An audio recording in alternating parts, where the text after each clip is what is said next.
Hi, good day everybody. Welcome back to my channel. And as you know, today is Emancipation Day in Trinidad and Tobago. So happy Emancipation Day to everybody. Now, in commemoration of Emancipation Day, I'm going to be sharing some information with you and I hope you enjoy it. I'm going to start off with 3 fun facts. So the first fun fact is that emancipation occurred in the West Indies before it happened in the United States of America. So those in the Caribbean actually got emancipated before those in America. The second thing is that we are the first country, Trinidad and Tobago is the first country to actually acknowledge it and celebrate it as a public holiday. It's sort of like a bittersweet victory because this was petitioned for like over a century before by a very, very brilliant lawyer, a very brilliant African lawyer, petitioned for it 100 years before the fact. Now you can read more about this article on Mr. Kalipasad website on Instagram. I'll leave the link in the description. He's actually a local news presenter, Mr. Dominic Kalipasad. So I'll leave the link in the description for you to read up all about it. The third fun fact is that there were actually freed Africans before emancipation. There were more than one group, but there was like the main group, the Americans, who mostly settled in Princestown and Moruga. They were actually freed before emancipation in that time. So they were actually free before that.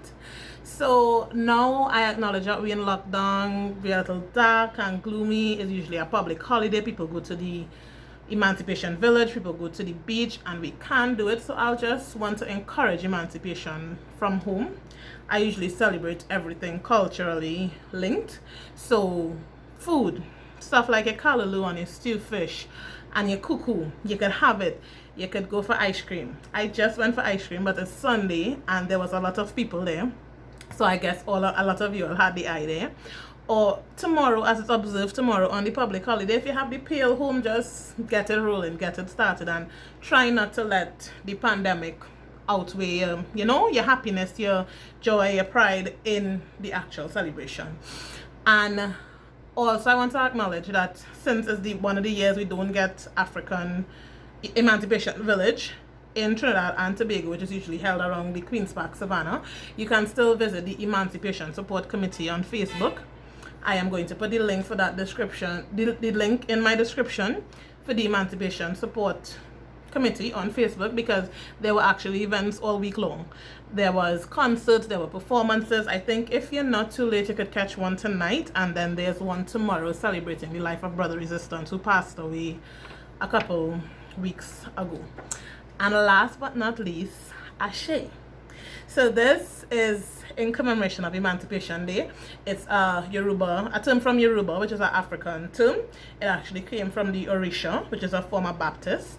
It's basically a form of an amen, but it's kind of like the power to make things happen and produce change. So it's like a stronger amen to channel it.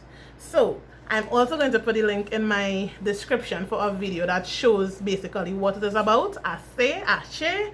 It's spelled as Ashe, A-S-E, with the accent over the S, but it's Ashe. So until next time, you all stay safe. Ashe.